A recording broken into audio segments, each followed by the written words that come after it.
Bavandimwe nshuti nkunda, nongeye kubasuhuza bifuriza amahoro y'Imana. Ingingo ngira ngo tuganireho muri kano kanya, ndagira ngo tuganire ku ngingo igira iti nimba ushaka kubaho mu mahoro, iga kwiga no kunyurwa. Mu bihe tugezemo muri iki gihe urasanga isi irimo kugenda yiruka itera imbere, noneho uko yiruka itera imbere tukayiruka inyuma. Ntabwo ariko byakagombye kugenda. Kunyurwa ni ukunyurwa n'ibyo ufite, ukanyurwa n'icyo uri cyo. Kuko iyo wirukanka inyuma y'ibyo udafite, n'uduke wari ufite uratubura. Wakwiruka inyuma y'ibyo udafite ukabura byose nk'ingata imennye. Uko imigani y'Abanyarwanda yahoze ibivuga, iyo umennye ikibindi wari wikoreye cy'amazi ubura ikibindi ukabura n'amazi. Yaba ari igicuma ukabura igicuma ukabura n'amazi. Ingata nayo ntago wayitwara yonyine.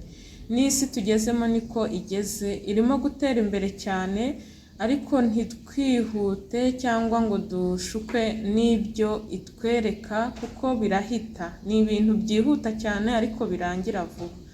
Rero reka twe kwibagirwa icy'ingenzi dusubize amaso inyuma.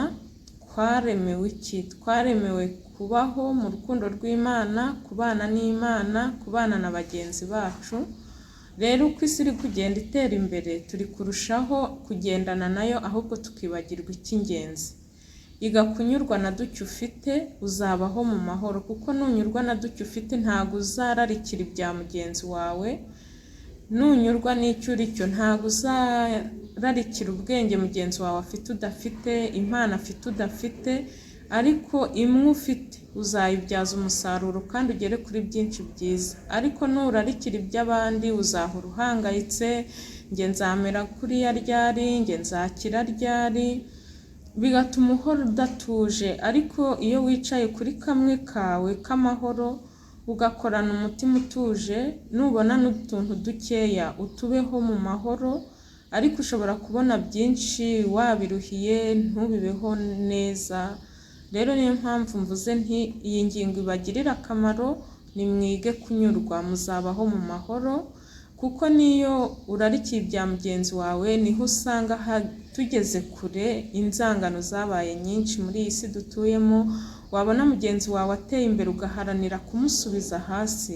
Waba utamwishe ukamwangisha abavandimwe bari kumwe muri sosiyete bamufashaga gutera imbere, ugashakisha uburyo nimba yari afite abakiriya bamugoboka wenda mu bucuruzi afite, ugaharanira kumusebya, noneho n'abantu ntibamugane, ugasebya ibyo akora. Kubera iki? Ishyari rivuga ngo urashaka kugera kure kurenza we. Ntabwo ibyo rero bizaguha amahoro. Ushobora no kwica umuntu kuko yateye imbere kukurusha, kandi n'ubundi nturye ibye yari afite. Ibyo asize ntabwo uzabitwara, ahubwo usigare wicuza. Ubuse nabikoreye iki? Noneho ubura amahoro, ubure n'ibyo warwaniraga, nuko usigare nyine iheruheru, niko nabyita. Wabona mugenzi wawe ateye neza, ahora yishimye, ugaharanira icyamubabaza, icyo gihe nta mahoro uba ufite. N'abana barabana neza, ukabona iyo mico mibi twe bakuru twakabahaye ingero turi gukuriramo, nabo iri kubayoboka. Uko isi igenda itera imbere, n'imico myiza twarazwe mbere turayisiga inyuma. N'abo tubyaye, abo mu rubyiruko turi kumwe, nabo nyine bagafata imico y'iki gihe. Duharanire icyiza kizahoraho, kirimo amahoro, urukundo n'ibyishimo. Sawa, murakoze. Iki gitekerezo niwumva ugikunze kigufashije, ujye uhita ugisangiza mugenzi wawe kugira ngo dufashanye kugeza ubutumwa bwiza kuri benshi. Murakoze.